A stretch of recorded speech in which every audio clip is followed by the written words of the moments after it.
Selamat datang kembali di Skakmat, sebuah program talk show di mana gue mengundang tamu utamanya politisi yang pasti ngobrolin politik sambil bermain catur. Dan ini adalah bagian dari rangkaian promosi Mens Rea Stand Up Comedy Special, konser tunggal komedi gue yang ke-10, temanya 100% politik yang akan ditutup di Jakarta di Indonesia Arena di depan 10.000 penonton. Rencananya kalau itu beneran tercapai akan jadi acara lawak terbesar dalam sejarah Asia Tenggara. Tiket masih bisa dibeli di mensrea.id termasuk tiket live streaming. Jadi kalau misalnya lo ada di Blora atau ada di Ngawi, ada Kedungombo atau di Jeneponto, tapi pengen nonton, beli tiketnya juga di mensrea.id, harganya Rp300.000, tapi ada diskon Rp100.000 kalau lu buka rekening Bank Saku, bank digital dari Astra. Informasi ada di mensrea.id. Nah, Mensrea itu kan selalu gue informasikan adalah pertunjukan stand up untuk ngetawain situasi politik kita. Karena kalau lu pusing gitu ya, apa yang mau dilakuin, yaudah kita ketawain aja. Tapi outputnya harapan gue juga orang atau masyarakat Indonesia jadi lebih bijak dalam memilih dan memantau hasil yang dia pilih. Nah, bersamaan dengan itu gue ketemu dengan seseorang, we go way back actually, dan dia bersama dengan teman-temannya punya platform. Saat ini yang lagi kita akan bahas adalah platform namanya bijakmemantau.id. Afu, apa kabar? Baik, Panji, apa kabar? Bener kan we go way back? Iya. Gue inget terakhir kali kita ketemu udah lama sekali di sebuah acara. Gue gak tahu tuh acara yang bikin siapa, tapi acaranya di daerah Mahakam gitu. Politik kan? Iya, acara politik. Acara politik ya. kan? Kayaknya ini Jokowi periode 1 gitu. Emang iya, udah lama banget ya? Udah lama banget. Oh, Dunia yang sangat beda. Dan ya. Jokowi yang sangat beda juga. Selamat datang di sini. Thank you. Talk show-nya dimulai di langkah catur pertama. Oke. Terus ketika permainan selesai, antara karena gue menang atau lo menang atau remis atau gue resign karena kita kepanjangan, gue punya kesempatan terakhir untuk bertanya. Oke. Pertanyaan gue sebelum kita mulai adalah lu mau putih atau mau hitam? Terserah lu. Karena posisinya udah kayak gini. Oke, silakan. Sambil kita nge-setup, gue tanya-tanya tipis-tipis soal kehidupan lu. Oke. Lu sehari-hari memang fokus di platform ini atau? Jadi waktu gue mulai bikin platformnya 2022 tuh gue sebenarnya masih kerja jadi karyawan kantoran di salah satu bank pembangunan di SCBD. Jadi masih part time. Oh, ini ada banknetnya ya. Masih part time jadi karyawan kelas menengah urban Jaksel inilah gitu. Tapi pula. 2023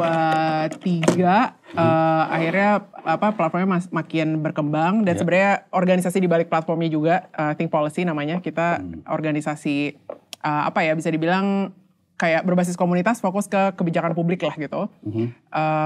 Juga kita sebagai bisnis makin ada banyak kegiatan. Akhirnya 2023 gue resign. Jadi emang sehari-hari sekarang fokus ke ngembangin Think Policy dan bijaknya nih gitu. Gue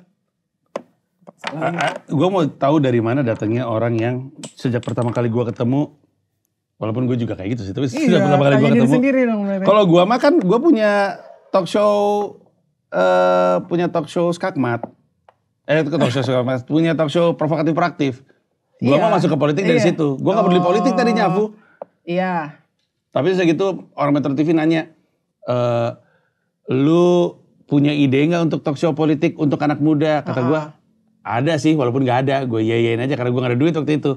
Terus jadi gue bisa dikatakan gak sengaja nyemplung ke politik. Kenapa dia ada dua?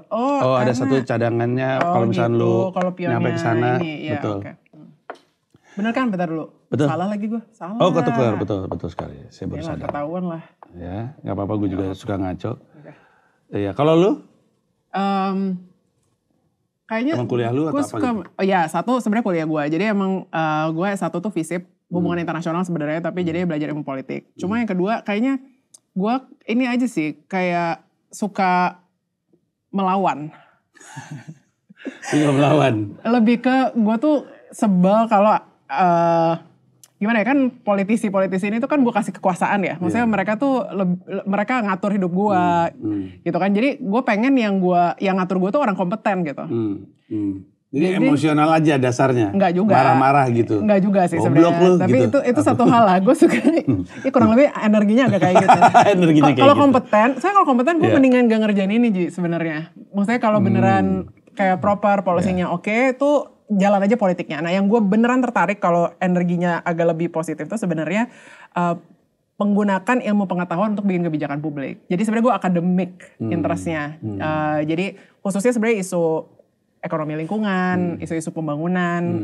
Gue kan maksudnya S2 kebijakan publik segala sebagainya. Itu karena gue suka riset supaya riset gue dipakai buat bikin kebijakan. Nah, kenapa jadi belok ke bijak memilih, ke bijak memantau? Soalnya pas gue bikin riset, kalau pemerintahnya sebenarnya tidak menghargai pengetahuan atau science pada umumnya, kan sama aja bohong ya. Gue bisa 2 tahun ngerjain satu paper di pekerjaan gue sebelumnya tuh ya. Kayak udah bagus banget, ini kebijakan fiskal lo harus kayak gini, apa segala macam. Terus kayak disodorin, lah terus dibilang kayak lingkungan gak penting, gue tetap mining aja, gue bikin nikel dibuka segala macam. Kan kalau gue terus ngerjain ini kan jadi kayak gak, buat apa ya, kayak jerutin kepala ke dinding aja gitu. Akhirnya kayaknya di stage ini kita perlu solusi yang fokus ke ngubah si budaya governingnya dulu, budaya yang memerintahnya dulu, supaya abis ini udah benar, gue bisa balik ke riset aja gitu. Nah nanti biar risetnya bisa dipakai. Jalan lu jauh bener, karena gue tahu presiden lebih tepatnya mungkin kita nyebutnya mantan presiden gak sih? Kalau di Amerika Serikat kan gak ada yang disebut former presiden kan, benar. Presiden keberapa lah gitu ya. Ya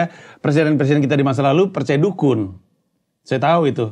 Iya, gue pernah datang ke kantor dukun, ada presiden salaman sama si dukun. Benar juga. Gimana coba? Kalau ya sebenarnya ketika gue bilang berbasis sains ini mungkin juga ujungnya tuh kayak bahwa dia tuh ngutamain kepentingan orang banyak gitu kan. Maksudnya sains ini kan alat. Kalau dia nanya dukun untuk gimana cara rakyat gue bahagia ke dukun, at least motivasinya tuh udah bener. Gitu. Tapi caranya dukun, ya kan, nggak apa-apa. Itu masih bukan nggak apa-apa ya. Ada jalannya lah, ya. Mulai dulu, it has to start somewhere. Nah riset ini kan cuma cara untuk kalau lu pengen tahu gimana cara apa kebijakan yang lebih baik buat masyarakat banyak ini gitu. Caranya bisa baik. Nah tapi kan kalau motivasinya aja nggak tahu apa wallahu alam gitu. Oke. Kita mulai, silakan keluarkan langkah catur pertama lu, nanti kita akan mulai talk show-nya. Ini jangan dijudge ya kalau gua nggak kayak kalau gue salah gitu. Lu ngomong sama orang yang salah terkait itu. Ini gue penjaringan. Oke, pertanyaan pertama gue. Di bijak memantau, bagian paling atas, saat ini kan masih web base ya? Ya, atau belum app kan. Di bijak memantau, di kalimat paling atas adalah tulisan, kalau gue gak salah, 54%.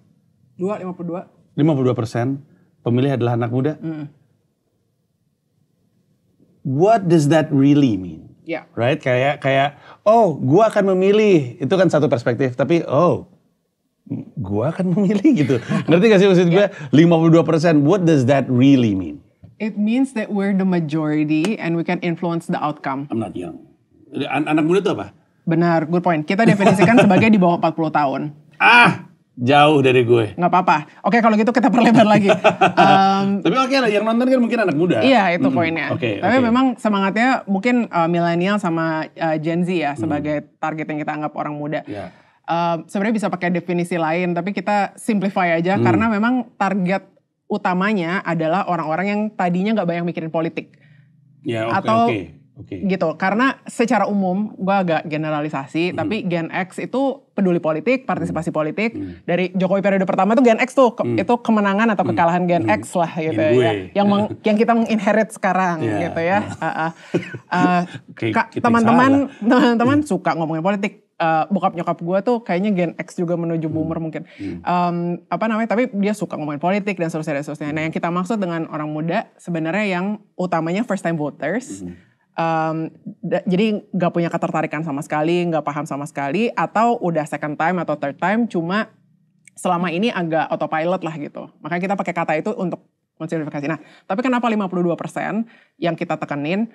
Karena kalau kita cuma 20% penting, tapi sebenarnya kita gak beneran bisa merebut apapun. Kita gak bisa, misalnya kita pengen banget nih kota yang bersih dan sehat gitu, atau kita pengen negara yang melindungi rakyatnya gitu. Ya kalau kita cuma 20%, karena demokrasi ini tentang mayoritas, kan ya udah kita mau aja, kita nggak bisa ngatur hasil akhirnya. Tapi untuk pertama kalinya si orang muda di bawah 40 tahun ini tuh mayoritas karena bonus demografi dan semuanya inilah gitu kan. Nah kalau mayoritas kan berarti yang kita mau, tuh sebenarnya bisa kita tentukan hasilnya kalau kita bareng-bareng gerak dan terinform lah gitu. Sebenarnya dari pilpres yang kemarin kan sudah mayoritas juga nggak sih atau enggak? Kemarin berapa? Waktu tahun 2024? Kayaknya di bawah 52% harusnya sih. Tapi udah gede. Gue ingat udah mulai naik karena kan 2030 tuh puncak bonus demografi tuh. Jadi emang 2030, makin banyak jumlah orang usia produktif itu 2030 paling banyaknya gitu. Jadi tapi emang udah tinggi sih. Nah, menurut lu kualitas pemilih muda kemarin seperti apa? Kalau lu bisa menilai. Mau keluar nih. Karena kan udah banyak kan. Ya. Terus lu kan bisa menilai. Gue juga bisa menilai. Bisa. Lu juga bisa menilai. Betul. Ya, karena gue ketemu dengan, karena mungkin gue komedian ya. Jadi gue ketemu sama orang-orang ini yang muda-muda yang ikut memilih. Ya. Gue baru aja tadi malam ketemu seorang streamer yang muda yang bisa memilih. Ya. Idolanya Andrew Tate. Oke, milihnya siapa? Gak usah kita bahas. Iya, tapi tebakan lu bener. Oke. Ya pertama. Ya gimana kualitasnya kemarin? Menurut gue sih jangan ditaruh di satu box kan. Selalu mulainya dari situ dulu. Oh gitu. Karena orang muda yang kritis, yang peduli, yang udah agak paham bahwa misalnya politik ini ngaruh ke kehidupan sehari-hari, nyari informasi dan sebagainya tuh ada dan banyak juga gitu kan. Dan mungkin selama ini gue dan teman-teman di komunitas bijak emang kita ada di bubble yang kita banyak berinteraksi sama orang-orang muda yang peduli ini dan yang bikin kita ngerasa banyak yang peduli gitu. Karena kita kemarin waktu bijak memilih bikin acara di 36 kota kabupaten, ketemu sama partai politik dan sebagainya. Itu tuh selalu rame, acaranya selalu maksudnya rame dan diisi sama orang-orang yang kritis semua kan. Maksudnya mereka pada datang gitu. Nah, tapi kan itu ternyata bubble gitu. Atau yang pakai website bijak memilih kemarin 1,4 juta unique users. Saya itu bubble juga. Maksudnya kita lumayan surprise karena berarti kan it's a big bubble, right? Jadi 1 juta orang ternyata penasaran enough lah untuk cari tahu dan pengen bikin keputusan terbaik. That's good enough. Nah, tapi memang mayoritas gitu kan, ujungnya kan akhirnya yang menang dipilih berdasarkan apa. Nah, menurut gue ada berbagai tipe juga bisa jadi gitu ya. Tapi yang paling besar dan ini target audiensnya bijak, sebenarnya simply pakai thinking framework yang kurang tepat terhadap pemilu ini sebenarnya tentang apa gitu. Jadi salah paham. Yang selalu gue pakai analoginya tuh HRD gitu kan. Jadi masih banyak banget yang gak paham kalau ini tuh bukan tentang fan club kesebelasan sepak bola. Bukan tentang lu sukanya siapa terus lu support setengah mati. Karena itu fan club. Lu suka klub sepak bola apa? Saya kurang nyaman membuka identitas saya di depan publik. Let's say ada yang Manchester United. Oke. Iya. Nah, itu kan tentang kesetiaan ya. Jadi mau dia lagi perform well, mau dia lagi nggak perform well, oke. Tapi tetap suka. Karena gimana kita menjelaskan kesukaan itu susah, nggak bisa kita breakdown gitu. Karena itu kalau fan club, it's about loyalty. Apapun yang orang fan clubnya lakukan atau idola kita lakukan, kita belain sepenuh hati gitu. Nah, yang belum dipahami adalah ini tuh bukan itu pemilihan umum tuh bukan tentang itu, tapi tentang jadi HRD. Lo tuh lagi ngerekrut presiden. Ini tuh rekrutmen. Rekrutmen itu bukan nyari idola. Interesting. When you recruit, lo bikin kompetensi list kan? Kan lo ya boleh juga sih lo rekrut based on suka siapa itu juga. Nah, tapi kan itu sudah berujung masalah ya. Tapi artinya kan jadi presiden ini pekerjaan. Atau jadi anggota DPR juga ya. Jadi kemarin pemilu bukan cuma presiden tapi juga anggota DPR, ini tuh pekerjaan. Untuk melakukan pekerjaannya dengan baik, lo harus bisa ngapain. Kalau lo harus bisa pakai Excel, yang lo rekrut gak bisa pakai Excel, kan mau lo idolain, mau lo belain, mau apa, ya gak ada yang gak sesuai yang dibutuhin gitu. Nah, kita fundamentally yang bijak memilih pengen perkenalkan pada saat itu adalah kita semua HRD, chill aja, nggak usah ngefans gila-gila nama siapapun, nggak usah semua yang dia benar atau yang dia salah kita justifikasi jadi benar, tapi dari 3 kandidat yang kirim CV ke lu, yang lu wawancara, lu harus pilih pilihan yang terbaik. It doesn't define who you are, jadi it's not about you bahkan, it's about the job gitu kan. Nah, terlalu banyak yang akhirnya mengasosiasikan pilihan mereka ke dalam either identitasnya atau fan club ini apa yang mereka suka. Jadi cepat banget untuk defensif. Betul. Ketika terlanjur bilang gue suka nomor 1, terlanjur gue bilang suka nomor 2 atau nomor 3, sepanjang perjalanan kampanye yang harusnya kalau dalam rekrutmen, kampanye itu kan tes tertulis, jadi CV pertama, tes tertulis, wawancara. Itu kan semuanya itu. Harusnya kan boleh berubah pikiran. Poinnya tuh buat berubah pikiran. Tapi ketika mindsetnya idola, lu kelok Karena gue terlanjur ngidolain MU, masa gue Iya. dia jadi dukung 02 gitu di tengah-tengah gitu. Itu dan karena ada banyak yang lupa nggak HRD juga, ada juga yang kayak mendekati kayak just look around poster mana yang paling relatable atau apapun itu, ya udah gue pilihnya yang itu. Karena akhirnya ketika gamenya idola atau kayak produk ini, akhirnya kan jadi cuma game marketing ya. Iya. Dan betul. ketika gamenya cuma marketing, lu jadi kalau lo nggak lihat lagi di baliknya, ya produk yang lo beli yang marketingnya paling bagus. Iya. Nah ada Kejadian banyak. kemarin. Nah aku nggak tahu, saya ya Menurut gue juga. kemarin marketingnya oke. Menurut gue Tapi juga. ya karena approach-nya beneran marketing. Benar. Iya. Karena approach-nya marketing dan sama kayak ya tadi yang ngerekrut orang gitu. Kan lo ada yang CV-nya atau penampilan pas interviewnya luar biasa jauh lebih baik gitu kan. Dan itu emang penting. Jadi to be fair, kampanye politik memang game marketing dong gitu kan.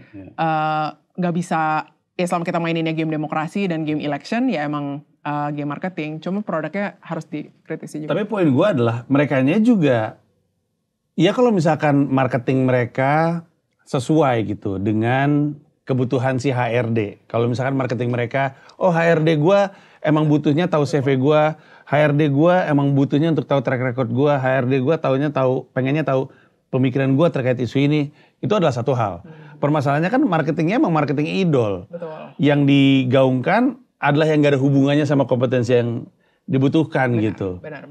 Jadi ya sebenarnya salah di mereka juga. Tapi pasti ini ada kaitannya juga dengan bukan cuman usia, tapi ses gitu, kondisi perekonomian mereka. Mana faktor yang lebih jadi penentu dalam pengambilan keputusan seseorang, memilih seorang pemimpin atau wakil, pendidikan, kekayaan, usia. Karena nggak bisa, I would argue, kekayaan, social economical structure-nya. Yang paling. Yang jadi faktor penentu. Ketimbang umur.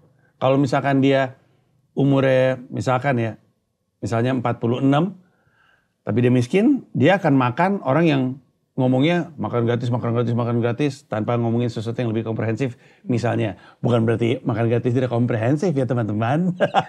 Tapi kan gak sih maksud gue? Yeah. Sebenarnya emang umur faktor yang paling penting. Atau lu juga cuma menggunakan itu sebagai marketing untuk menangkap, yang penting ini aja dulu gue tangkap gitu umur-umur segini gitu. Mana yang lebih jadi faktor penentu pengambilan keputusan mereka? Si pendidikannya mereka, ekonominya mereka, atau usianya mereka? Ya. Menurut gue semuanya pasti berkorelasi. Maksudnya jadi kalau matrix itu umur segini, jadi muda, kelas menengah, tadi apa satu lagi geografi, usia, pendidikan. Pendidikan, ya sama misalnya kayak S2 sama muda tapi kelas menengah bawah dan apa gitu. Maksudnya itu pasti akan jadi satu kesatuan gitu yang ngaruh. Cuma kemarin tuh sempat ada sebenarnya statistiknya. Jadi breakdown yang milih Anies, Prabowo, Ganjar ini di breakdown by ses sama pendidikan sama ada gender juga sebenarnya. Dan emang ada pola-pola tertentu tapi menurut gue emang masih susah untuk beneran bisa nangkep ya. Cuma ngaruh semua. Nah ngomongin ses ini, menurut gue kalau ngomonginnya tentang kelas ekonomi itu ngaruh juga. Jadi yang tadi HRD itu satu hal ya, itu mungkin agak bisa jadi kalau kita udah keluar dari dorongan ekonomi itu tentang idol versus apa tadi HRD.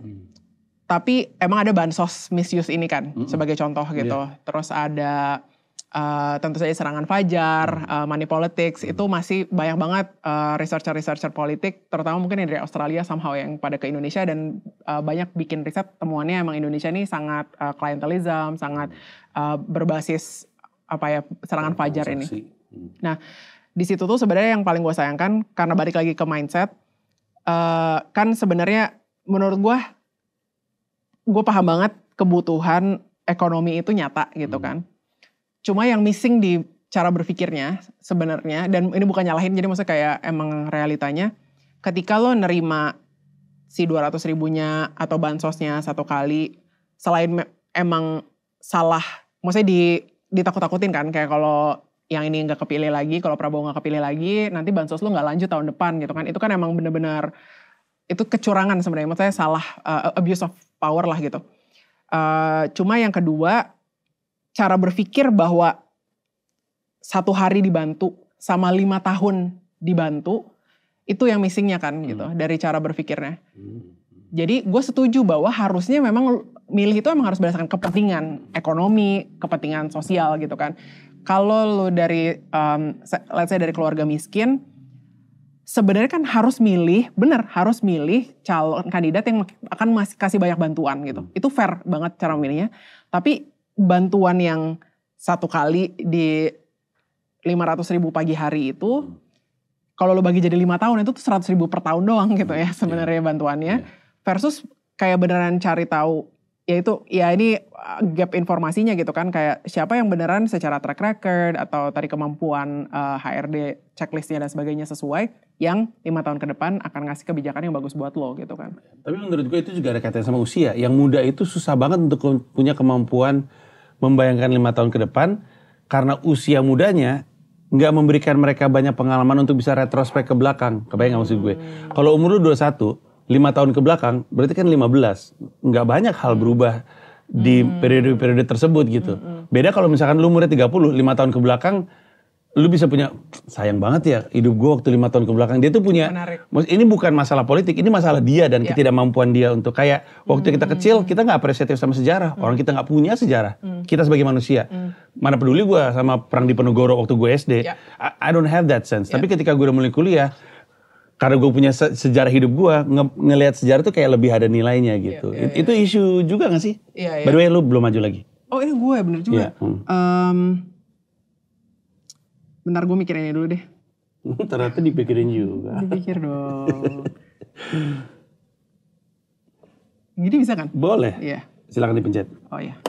Nah balik lagi. Itu faktor gak? Karena kan lu ngajak mereka untuk jangan cuma mikir hari ini, mikir 5 tahun ke depan. Tapi gue muda. Mana ada bayangan gue 5 tahun ke depan akan seberubah apa. Mana ada bayangan gue salah keputusan gue hari ini akan seperti apa dampaknya 5 tahun ke depan. Beda sama orang yang 30 tahun, salah keputusan di 5 tahun lalu tuh berasa. Gitu kan? Itu make sense. Tapi kayaknya gak sesederhana itu bisa jadi. Soalnya data lain kan sebenarnya juga nunjukin secara global lah setidaknya orang muda itu yang paling berisik tentang perubahan iklim misalnya. Jadi banyak yang orang muda ini pada cemas sama masa depan mereka tuh banyak, justru gue dapat kerjaan atau enggak, gue bisa nikah atau maksudnya yang paling personal ya kayak misalnya kayak nyari pasangan, itu kan mereka tuh banyak ketakutan terhadap masa depan sebenarnya dan mereka lebih anxious sebenarnya gitu. Jadi ada faktor itu. Jadi bisa jadi tapi kayaknya nggak sesederhana itu gitu. Nah kalau ditanya kenapa bijak itu fokusnya ke orang muda, sebenarnya simpelnya karena kita angle-nya pendidikan politik sebenarnya more than anything. Kita nggak peduli sebenarnya siapa yang menang, tuh sama extent, maksudnya bukan nggak peduli ya, tapi artinya kita lebih fokus ke gimana caranya kita semua jadi lebih berpikir dengan lebih tepat tentang memilih itu berdasarkan apa gitu. Makanya kita harus ambil satu segmen aja supaya kita bisa desain produknya sama kayak kalau kita bikin aplikasi atau apapun kan lo harus ngerti usernya ya. Jadi kita nggak segmenin memang urban kelas menengah dan mungkin kelas menengah atas, jadi urban kelas menengah dan menengah atas lah. Menurut lu sistem politik kita tuh terlalu ribet nggak sih untuk dipahami sama anak muda? Mengingat semuanya yang dikonsumsi anak muda tuh makin kesini juga makin sederhana. Dulu kita mah gak masalah nonton YouTube 30 menit 1 jam. Sekarang orang ngeliatnya 15 detik, 30 detik. Benar. Kebayang gak sih maksud gue? Jadi apakah salah satu disinsentif anak muda untuk mau peduli politik adalah karena sistem politik itu susah untuk dipahami. Walaupun menurut gue kalau dibandingin Amerika lebih ribet lagi ya. Lebih bingung gue aja sampai sekarang gak ngerti. Padahal gue gak bego-bego banget loh guys. Ribet gak sih sistem politik kita? Iya dan enggak. Menurut gue sebelum ke sistem politik ribet, step nomor 1 itu politik ngaruh ke hidup gue atau enggak dulu sih. Jadi masih banyak yang ngerasa politik gak ngaruh ke hidupnya bahkan gitu. Jadi gak paham ya kayak pajak, harga kosan lo, harga subscription lo, dan sebagainya itu ditentukan sama orang-orang yang punya power ini, gak semuanya punya pemahaman itu dulu gitu. Nah jadi emang bijak ini ngedeketin itu dulu deh gitu. Makanya cara kita bahas itu bukan misalnya langsung RUU, TNI-nya gitu, atau gak langsung apa ya misalnya yang agak jauh tuh apa ya, kayak misalnya undang-undang harmonisasi pajak kemarin yang bikin PPN, nah gitu kan. Kalau kita ngebahas undang-undangnya tuh kayak nggak ngerti maksudnya apa. Tapi kemarin angle-nya kita langsung harga subscription misalnya Netflix lo bakal naiknya jadi segini harganya atau ini naiknya jadi berapa. Jadi kayak making it really close ke keseharian mereka. Di mana pendekatan itu? Karena di web lu nggak gitu kan? Web lu justru langsung RUU kan? Dua-duanya. Jadi kita masuknya tuh jadi dari isunya dulu justru. Jadi kita biasanya bahasanya berarti kita ini masukan terhadap UX website ya. Gue mau social media. Iya, lu kayak gitu di sosmed atau di? Pertama sosmed. Jadi sosmed kita selalu angle-nya yang langsung relevan gitu.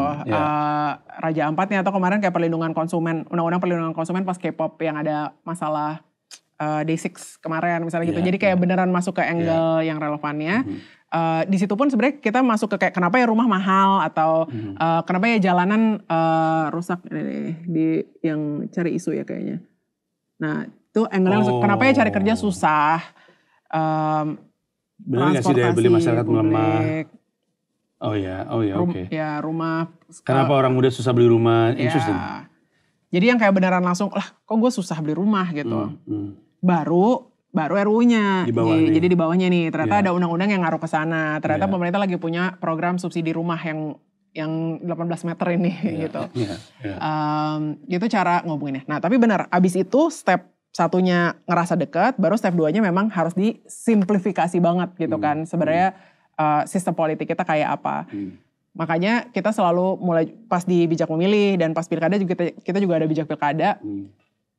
Itu kita mulai dari yang sederhana banget kayak sebenarnya gubernur gue bisa ngapain atau wali kota gue bisa ngapain gitu. Karena balik ke model HRD tadi kan, jadi gue tuh milih orang yang ngerti apa gitu, apa yang harus ngerti tata kota atau apa gitu. Nah itu yang kita coba masukin, tapi nggak lewat satu bejibun langsung kayak sistem politik itu kayak gini A sampai Z. Tapi di tiap isu, jadi kalau ngeliat social media posting kita, ada isunya apa, kita cantolin pendidikan politiknya. Jadi misalnya MBG. Nah dari MBG, terus kita masuk ke APBN itu apa sih? Emang kalau APBN di duit negara ini dipindah-pindah dan sebagainya, itu siapa yang punya wewenang, gimana strukturnya, kapan dibuat keputusannya, ternyata tiap tahun misalnya, ternyata butuh approval DPR misalnya gitu-gitu. Dan kita banyak pakai analogi dan memes lah untuk melakukan. Banyak yang nggak tahu bahwa nggak ada undang-undang yang diketok tanpa kesepakatan DPR dan pemerintah, Atau siapa yang masukin itu juga ngaruh banget. Misalnya yang ini undang-undangnya dibuat sama pemerintah atau dibuat sama DPR. Karena biasanya, kenapa ngaruh, walaupun ujung-ujungnya diketok bareng-bareng, ujung-ujungnya siapa yang bawa kepentingannya kan gitu kurang lebihnya. Kalau dilihat dari yang ini, yang dia cari isu, kalau misalnya lu punya datanya, yang membuat, yang paling banyak diklik gimana? Yang ketertarikannya paling tinggi? Pas bijak memilih, jadi kalau yang ini kita sebenarnya belum hard launch, jadi ini so baru far yang waktu itu lu ngasih ke gue pakai password juga ya? Iya, jadi kita yang pas soft launch kemarin paling so far 50 ribuan lah yang baru pakai, jadi belum rame gitu relatif. Cuma pas bijak memilih, yang paling rame itu memang tetap isu korupsi. Korupsi, lingkungan tuh mungkin salah satu, kekerasan seksual juga isunya. Yang lingkungan kita angle-nya soalnya ini apa namanya, IKN sama energi bersih gitu. Sama satu lagi yang ramai juga itu Ciptaker. Isu pekerjaan, lapangan pekerjaan. Dan itu emang yang real kan, maksudnya susah cari kerja. Kalau korupsi kayaknya it takes something about keadilan ya di hati kita. Kayak orang tuh terusik sama ketidakadilan, korupsi gitu kan. Kayak itu emang ini banget. Kalau pekerjaan ya karena kita pada susah cari kerja. Lingkungan menurut gue ada aspek yang khawatir sama masa depan ini sih. Dari semua informasi atau wawasan nih yang harusnya pemilih muda miliki, apa yang paling ngeblank mereka tuh? Apa yang paling mereka nggak ngerti sejauh yang lu? Pembagian tugas di dalam pemerintah. Siapa yang bertanggung jawab ngapain? Karena kenapa itu penting banget ya? Sama kayak lu mau komplain tentang makanan di sebuah restoran misalnya gitu kan. Kalau lu kira semuanya, ya bisa juga sih komplainnya ke pemilik restorannya aja, dalam hal ini Prabowo sebagai presiden gitu kan. Tapi sebenarnya kalau kita ngomongin politik, kan ini kan pembagian kekuasaan ya. Lu akan lebih efektif ketika lu komplainnya langsung ke orang yang sebenarnya ngerjain itu gitu. Atau bisa jadi nggak perlu ya bisa lebih efektif lah gitu. Jadi misalnya yang kita coba di Bijak Memantau kenalin tuh bedanya di dalam DPR nih misalnya, itu kan ada berbagai komisi, ada ketua komisinya. Jadi kalau lu mau komplain tentang undang-undang, misalnya TNI kemarin atau RUU Polri nih sekarang, itu tuh sebenarnya komisi siapa, atau komisi berapa, ketua komisinya siapa, dari partai mana, dan dia dari dapil lu atau enggak, itu tuh bakal ngaruh banget ke gimana upaya lu advokasi kebijakan yang lu peduliin lah gitu. Kecuali emang dia viral banget, jadi semuanya ke Dasko atau semuanya ke Prabowo karena viral banget gitu. Tapi emang semua ke Dasko kan? Banyak. Nah, tergantung. Jadi gini yang harus kita pahami ini. Pak Dasko, saya masih menggunakan Anda loh. Saya WhatsApp Anda tidak mau mampir ke sini, Pak Dasko. Tapi yang kita perlu paham kan anggota DPR tuh 500 orang. Undang-undang atau rancangan undang-undang yang masuk prolegnas namanya, prioritas legislasi nasional, itu tuh puluhan per tahunnya. Jadi kalau yang masuk spotlight berita itu satu aja, sebenarnya banyak yang lagi dibahas tapi nggak masuk berita muncul, selalu gitu. Misalnya rancangan undang-undang energi baru terbarukan, itu kan nggak dibahas nih, padahal lagi dibahas di DPR dan udah mau jadi. Udah rame gitu, tapi lagi dibahas. Iya, maksudnya nggak dibahas media atau spotlight gitu. Cuma sebenarnya lagi dibahas atau macam-macam ya. Jadi kayak bisa ada banyak banget yang dibahas tersebut. Terus yang kedua, termasuk juga paham kementerian mana ngurusin apa gitu kan. Kadang-kadang kan sebenarnya kalau masalah anggaran atau budget, itu sebenarnya di Kemenkeu mau kementeriannya manapun, banyak kementerian yang sebenarnya ngerasa nggak punya power gitu karena keputusannya ada di satu kementerian atau nah ini yang paling penting, bedanya yang diurusin pemerintah nasional sama pemerintah daerah. Betul. Karena pemerintah daerah itu powernya banyak banget, betul, guys. Terutama pendidikan. Banyak pendidikan yang itu di daerah sebenarnya. Itu. Betul. Iya. Jadi semua komplainnya ke menteri, benar. Guru honorer aja. Nah, itu kan daerah kan? Daerah. Jadi banyak mungkin kebijakan di nasionalnya udah bagus arahnya, tapi kalau dinas lokal yang nggak mau tetap nggak jalan gitu. Terus kayak tata letak kota, apa segala macam tuh banyak banget powernya di daerah. Emang pemahamannya susah aja. Ambil contoh trotoar deh. Ya. Trotoar itu ada yang dikomplain ke misalkan Gubernur DKI, tapi sebenarnya ada wilayah-wilayah Jakarta, trotoarnya adalah wilayahnya PUPR gitu misalnya. Jadi kadang-kadang salah.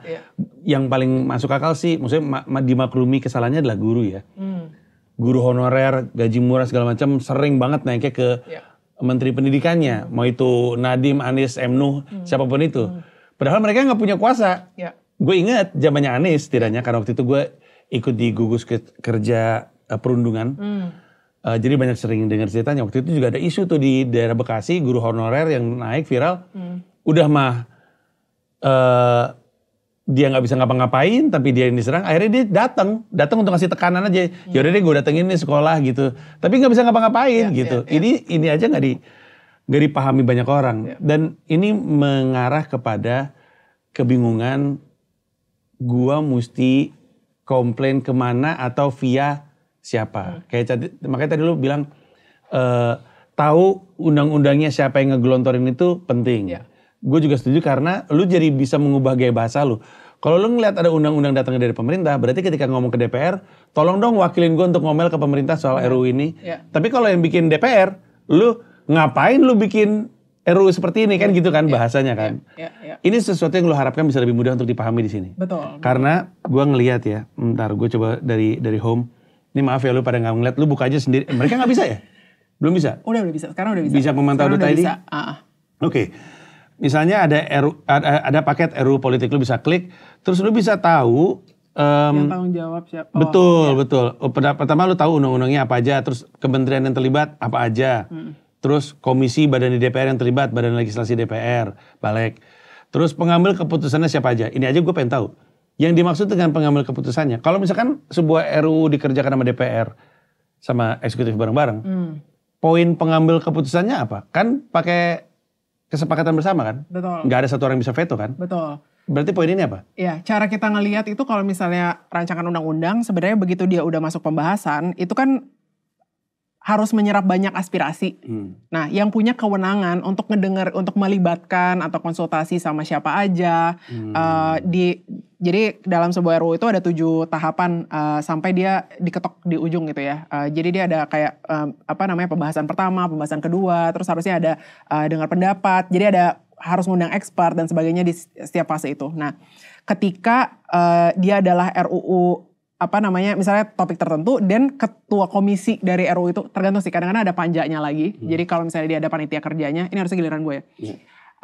Kalau misalnya dia ada panitia kerjanya, ketua panjanya jadi punya power itu. Nah, itu kita coba taruh di situ juga kan. Jadi kayak ini siapa ketua panjanya atau komisi yang ngebahas RUU tersebut. Atau kalau misalnya dia di draftnya oleh pemerintah, jadi emang kadang-kadang ada RUU yang diusulin sama pemerintah, itu tuh yang ngedraft bisa kementeriannya. Jadi nggak selalu DPR yang megang gitu. Nah, makanya ketika kita mau mempengaruhi, kasih masukan, apalagi kalau lu orang muda yang expert juga, atau lu misalnya dari think tank, atau lu emang benar punya masukan substantif misalnya, kan berarti lu harus engage kementeriannya untuk kasih masukannya gitu. Nah, itu tuh bisa ngaruh banget. Makanya fungsi pertamanya banget dari 4 fungsi dari bijak mantau itu, nomor 1 memang ngasih tahu siapa yang tanggung jawab, simply terhadap isu lo atau terhadap undang-undang yang lagi dibahas itu, supaya lo bisa mengarahkan ke tempat yang tepat gitu. Salah lagi kayaknya. Tuh. Iya benar. Iya. Tadi gue mau ngomong apa ya? Oh ini. Gue beneran gak tahu. Apa sih Fu yang menentukan sebuah RUU itu dibahas di komisi sama dibahas di balik? Siapa yang mulai aja. Jadi kalau yang mulai DPR? Misalkan jadi, komisi 3 nih. Di antara komisi 3 ada yang lempar. Terus dibahas di komisi 3 atau dibahas di balik. Karena kayak gue ambil contoh RUU TNI ya. Yang tadinya kan dibahasnya di balik. Terus gosip yang saya dengar. Ada partai yang gak suka. Partai bilang bahas dong di komisi. Nah ketika dibahas di komisi itu yang terjadi di sebuah hotel. Yang kemudian digerebek. Nah terus kan gue aja jadi bingung. Gimana caranya sebuah RUU disepakati dibahas di balik, apa yang membuat mereka jadi dibahas di komisi, kenapa nggak dibahas di komisi aja sejak awal gitu, itu gimana sih? Iya, ini perlu udah baca lagi ya, tapi pemahaman gue sejauh ini adalah kadang-kadang ada topik-topik yang misalnya nggak clearly hanya mengcover satu komisi aja sebagai isu misalnya gitu. Jadi kadang-kadang, jadi gini, setiap anggota DPR itu akan punya setidaknya 2 peran gitu kan. Mereka setidaknya ada di satu komisi dan ada di salah satu badannya DPR gitu. Jadi bisa di baliknya, bisa di badan anggaran dan macam-macam. Nah, dalam konteks RUU yang lagi dibahas ini, ketika dia purely diinisiasi, prosesnya, topiknya, semuanya benar-benar di satu komisi aja, kayak EBET itu beneran isu lingkungan gitu, anggap aja. Ya dia bisa purely ada di satu tempat. Tapi mungkin ada RUU yang lintas komisi atau terlalu besar gitu, untuk dia tidak melibatkan banyak stakeholder sekaligus gitu. Apa ya kira-kira? Kayak ya mungkin RUU TNI itu melibatkan ya mungkin kementerian komisi 3 ikutan, tapi juga komisi 1 ikutan, mungkin kayak gitu-gitu kali ya. Makanya nggak cuma pembahasan satu komisi doang. Benar. Oke. Gue punya pertanyaan dan pertanyaan ini mungkin rada terlalu praktikal nih Afu. Dan karena ini lagi di kepala gue sebenarnya, jadi gue pengen nanya sama lu aja. Karena gue berasumsi orang lain juga mikirin hal yang sama dan mungkin lu juga bisa bantu. Kan ada isu soal 25 wamen. Gitu gak sih? Iya, oke. Lu mah suka gitu lu, suka kayak pura-pura. Nggak, sumpah gue. Ntar dulu ya Bu. Iya makanya. Ternyata gak bisa multitask gue. Ntar dulu gue juga. Orang-orang juga, lu percaya atau tidak? Ada orang yang nonton Skakmat justru ngeliatin caturnya. Oh gitu? Iya, dan itu yang membuat gue, itu gawatnya. Itu gawat. Karena tolol kan, saya tolol sih terutama. Ntar ya penonton, talkshow-nya nyangkut dulu nih, gue lagi mikir nih. Set.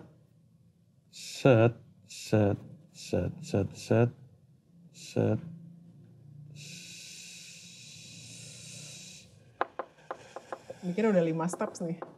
Enggak.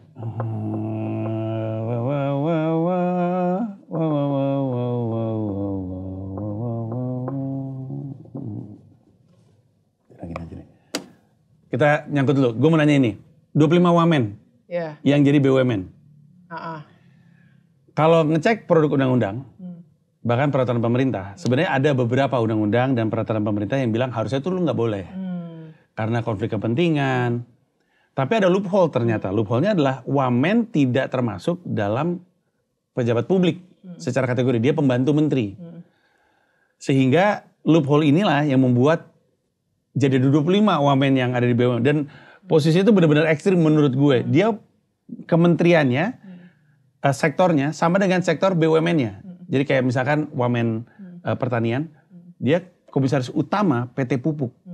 Itu kan konflik kepentingannya itu nyata sekali. Bahkan ada yang dia wamen BUMN, terus dia jadi komisaris utama sebuah BUMN. Nah kan kita takut kan, tapi kan terus ada loophole-nya nih. Loophole-nya itu adalah gak ada bahasa wamen gak boleh di undang-undang. Berarti kan salah satu solusinya, walaupun mungkin jangka panjang adalah, ya kalau gitu kita bikin produk undang-undangnya. Nah, idealnya sebagai rakyat yang sadar itu, kita kan ngedesak wakil kita kan. Tolong dong bikin undang-undang yang akan membuat wamen gak bisa kayak gini. Karena itu bahaya banget gitu. Nah kalau gue pengen punya inisiatif itu, gue anggota DPR gue yang gue pilih itu Sarah. Beneran yang lu pilih? Ya, Rahaya Saraswati Djahadikusumo. Tapi kan gak serta-merta tepat. Karena komisinya apa, isu yang lagi gue pengen dorong apa, gimana tuh caranya dan apakah platform ini bisa membantu? Kalau gue pengen komunikasi sama anggota DPR, terus kayak sementara anggota DPR yang gue pilih tidak duduk di komisi yang sesuai dengan permasalahan gue, kayak gimana tuh jalurnya? Ya. Jadi pertama kalau secara undang-undang sebenarnya mau dia ada di komisi manapun, anggota DPR yang mewakili kita dari dapil kita itu memang bertanggung jawab sama kita apapun isunya. Jadi Sarah itu punya tanggung jawab to a certain extent dan to the extent of her ability gitu ya. Untuk menyerap aspirasi lo dan tetap membawa itu ke nanti ruang-ruangnya di mana di sana gitu. Sorry, gue potong sedikit. Buat gue, Sarah tuh malah lebih taktis untuk bisa kayak gitu. Dia mah ponakannya presiden. Nah, jadi kalau dia orang partainya akan dengar. Beda kalau misalkan, misalnya ya ini maaf nih, misalnya siapa ya? Misalkan ada artis namanya Heru gitu. Dia nggak tahu politik, dia nggak punya power. Gue mau ngomong kayak gitu ke dia. Benar. Dia mau kemana nggak bisa ke atas mentok kan? Iya, betul. Jadi tapi poinnya, jadi tetap bisa mulai dari anggota DPR dari dapil lo. Nanti dia di DPR harus bawa ke siapa? Itu sebenarnya dia yang harus solve gitu kan. Dan disitulah jadi masuk misalnya satu dia bisa bawa kemana ke fraksi partainya. Jadi kalaupun dia di komisi manapun kan ada that's another structure di dalam DPR itu tetap ada fraksi geng partainya gitu kan. Nah jadi Sarah bisa bawa ke fraksi partai Gerindranya untuk kemudian Gerindra bawa ke bisa jadi ada komisinya atau siapapun itu gitu yang bisa membawa lebih lanjut. Atau yang kedua kadang-kadang makanya network anggota DPR kita ini jadi penting banget gitu kan. Ya dia bisa bawa langsung ke kalau kenal ketua komisi yang ngurusin isu itu bisa langsung dibawa ke sana atau kemanapun lah gitu. Jadi bisa mulai dari situ. Ruang kedua sebenarnya kalau misalnya itu berhubungan sama sebenarnya itu kan Pan RB ya, itu kayak berhubungan sama tata kelola negara. Kementerian Pan RB jadi aparatur negara dan reformasi birokrasi itu kayak HRD-nya negara sebenarnya. Yang bisa jadi maksudnya bisa jadi dari situ juga pintu masuknya karena nggak semuanya itu harus undang-undang diaturnya. Maksudnya kita harus cek detailnya sih, gue belum ngelihat dengan lebih detail gitu ya. Tapi kadang-kadang bentuknya bisa jadi permen atau peraturan BUMN-nya bahkan. Jadi bisa jadi permen BUMN, jadi peraturan Kementerian BUMN yang ngatur nggak boleh wamen atau sebagainya. Tidak jadi mungkin selama masih Erick Thohir. Ya. Selama masih beliau tidak mungkin. Baiklah. Oke, bisa. Tapi misalnya bisa jadi bentuknya permen, nggak harus undang-undang gitu kan. Jadi pintu-pintunya ada banyak. Cuma kalau balik ke ngomongin si isunya sendiri ya, kenapa wamen bisa masuk jadi komisaris dan sebagainya. Menurut gue tuh memang fundamentally pemerintah sekarang kan ngelihatnya tuh ini semuanya tuh geng orang yang sama gitu. Jadi ide pembedaan ini tuh bahkan nggak, maksudnya kita mau ngatur undang-undangnya kayak mau ngatur peraturan apa kayak gitu. Ideologinya dalam bernegara aja tuh udah beda fundamentally gitu kan. Karena kan normalnya lu punya DPR ngecekin eksekutif. Itu aja nggak jalan gitu. Ini lagi lu mau kementerian itu juga bisa ngawasin, maksudnya BUMN harusnya sebagai unit bisnis kan tetap mau nggak mau dia tuh unit bisnis harusnya punya mekanisme pengambilan keputusan yang berdasarkan perhitungan ekonomi yang objektif misalnya gitu kan, harusnya BUMN gitu. Itu nggak ada, maksudnya terus orang kementerian ada di sini juga gitu kan. Jadi si balance antara ini tuh emang nggak ada gitu kan. Jadi maksud gue nggak ada karena mereka tahu, rakyat juga nggak ngerti bahwa harusnya beda kan. Jadi kan sebenarnya kan tujuan pertunjukan gue ataupun platform bijak memantau itu kan untuk membuat mereka sadar perbedaan itu. Karena kita sempat ngomong tadi di bawah bahwa apapun yang kita lakuin berdua ini kan bukan untuk ya moga-moga bisa, tapi ragu lah untuk bisa mencapai perubahan dalam 2029 nanti kan. Ragu. Nah, tapi berarti idealnya emang harusnya nggak seperti itu. Tapi jalur komunikasinya seperti apa? Ini two-parter. Yang biasanya terjadi sama apa yang rencananya mungkin akan bisa dibantu di sini. Oke, jadi pertama jalur komunikasi sekarang aja untuk kebanyakan orang benar-benar nggak paham maksudnya apa jalur masuknya gitu kan. Akhirnya yang sering terjadi adalah undang-undangnya tiba-tiba udah ada atau rancangan undang-undangnya tiba-tiba udah ada, terus kita semua demo. Itu default mode-nya sekarang. Ya betul, default mode-nya betul. Karena tidak ada konsultasi proaktif. Kalau dibilang kayak share dulu dong draftnya, tapi kan masih draft, nanti diprotes warga. Lah itu namanya konsultasi. Konsultasi itu lu punya draft yang belum sempurna, lu kasih ke orang untuk jadi sempurna draftnya gitu kan. Nah tapi mindsetnya kan, kalau draftnya belum sempurna orang marah-marah, itu dimarah-marahin lah. Ya udah, itu makanya selalu yang terjadi adalah reaktif demo gitu, unfortunately.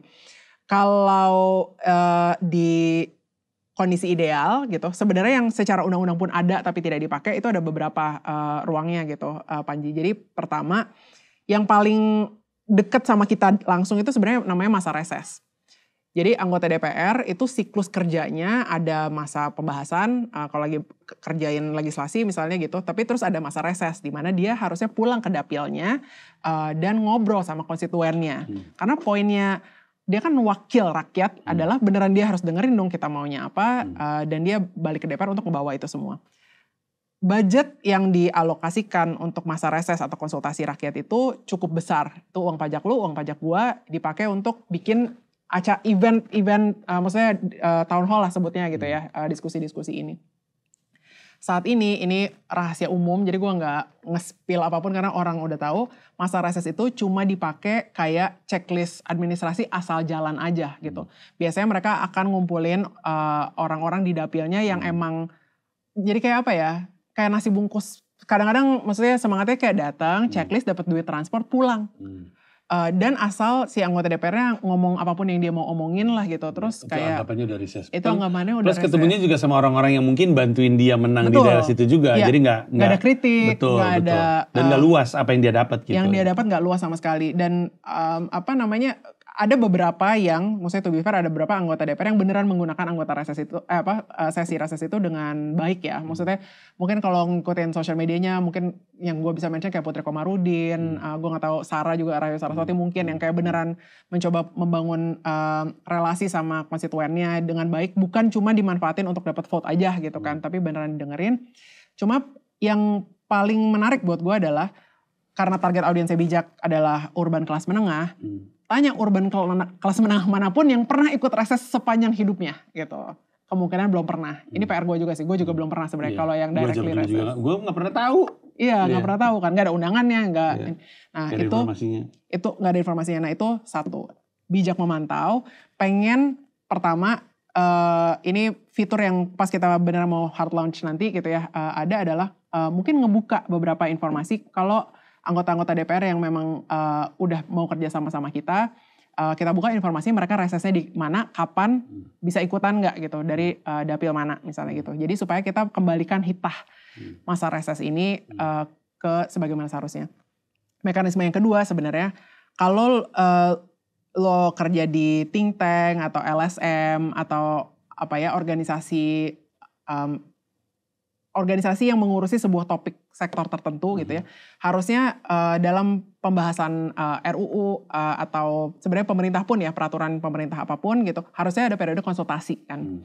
Itu ada di undang-undang tentang pembahasan meta undang-undang tentang pembahasan undang-undang, ada semuanya. Nah itu sebenarnya kita diundang ke DPR gitu kan untuk beneran dimintain masukan terhadap, jadi ini apa sih kemarin hak cipta ya kayaknya, atau yang kemarin terkait yang Ahmad Dhani itu.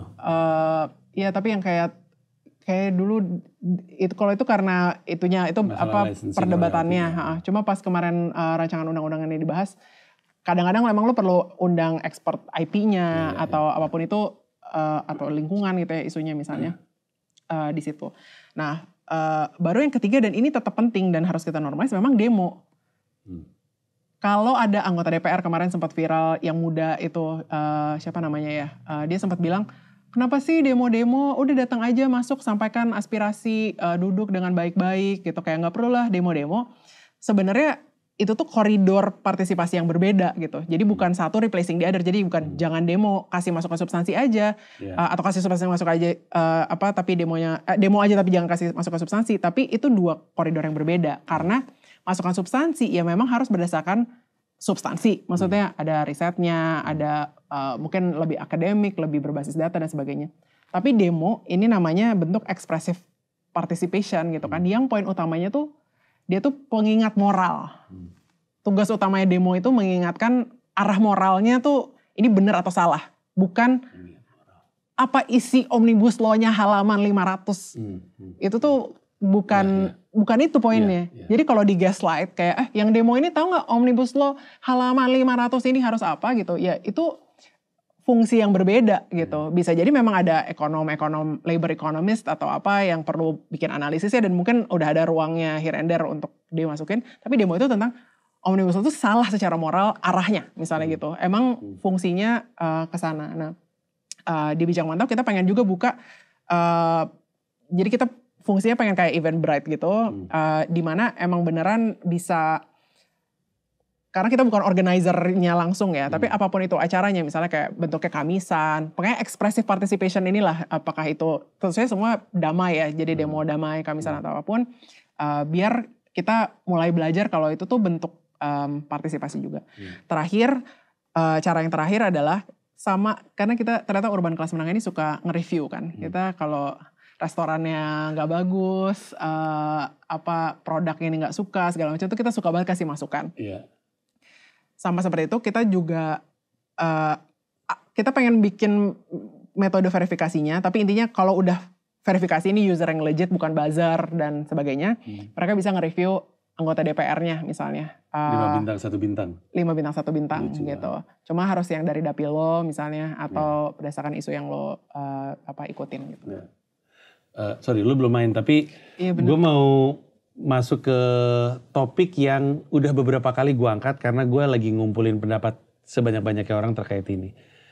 Apa pendapat lu tentang pemilihan proporsional tertutup untuk legislatif?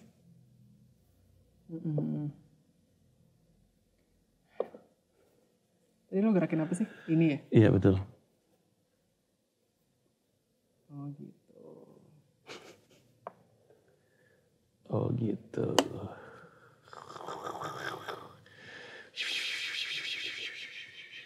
Jawaban lu apa? Sorry, gue mungkin setup dulu ya kepada yang nonton. Proporsional tertutup tuh sekarang kan bisa kan kita milih langsung nih caleg nih. Ada anggapan itu nggak efektif dari sisi orang yang mau milih, karena orang yang mau milih juga nggak tahu anyway. Terus cost selalu jadi topik, sehingga top usulannya adalah, atau beberapa kali diskusi ini muncul, partai langsung nentuin 5 atau 6 orang, kita milih partai, gitu kurang lebihnya. Tentu komposisi 5 atau 6 orang yang partai pilih juga harus strategis dari sisi mereka. Tapi kita jadi nyoblos partai ketimbang nyoblos individu gitu. Menurut lu? Dulu kita kayak gitu. Dulu kita kayak gitu.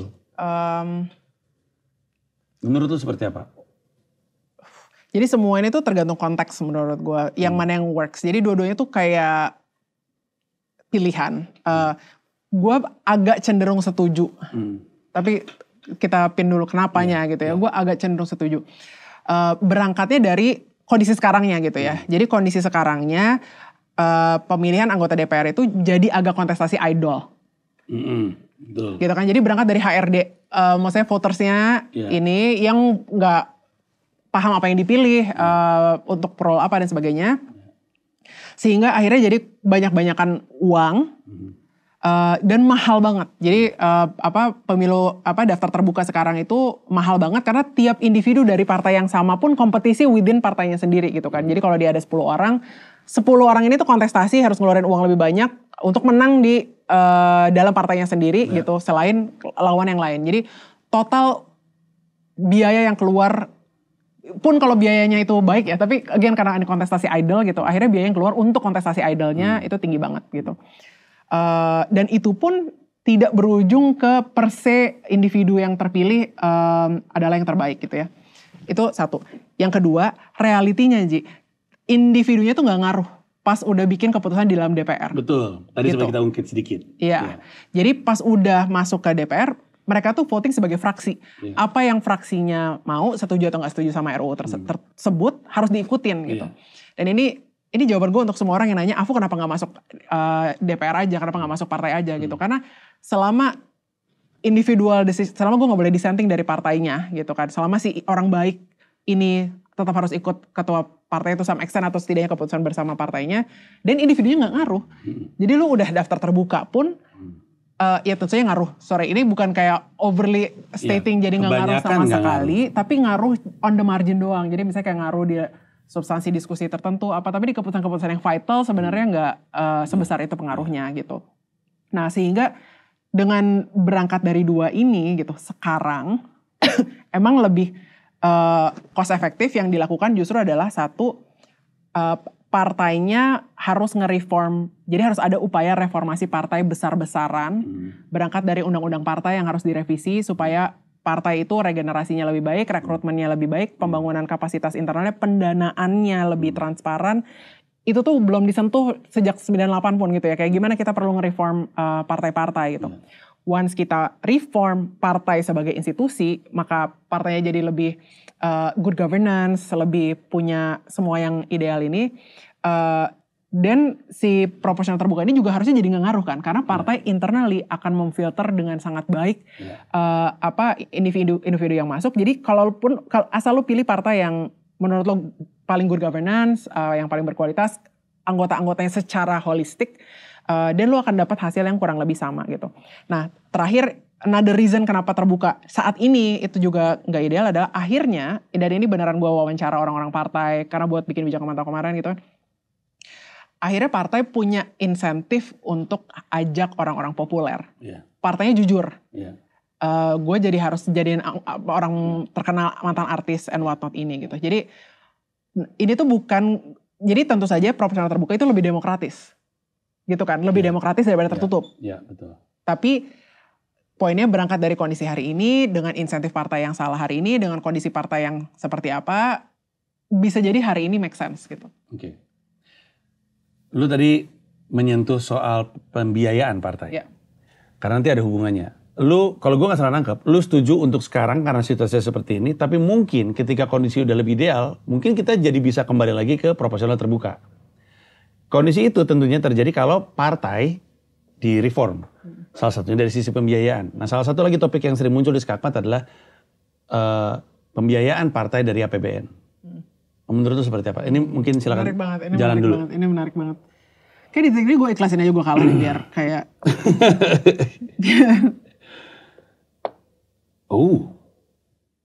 Cobain aja deh. At this point I'll introduce chaos.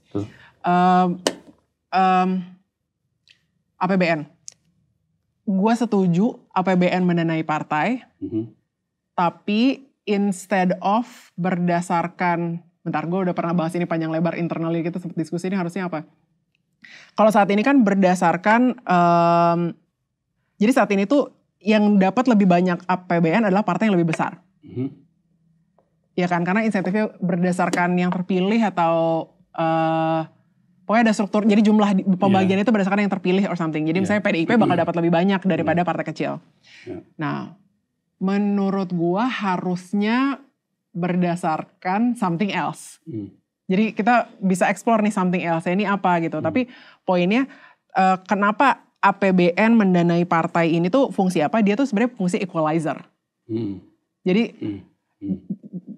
Jadi dia harusnya bisa jadi justru afirmatif terhadap partai yang pendanaannya lebih rendah atau sebagainya, instead of insentif terhadap yang orang udah kaya gitu loh. Betul. Jadi APBN sebagai equalizer. Malah disinsentif kalau dipikir-pikir.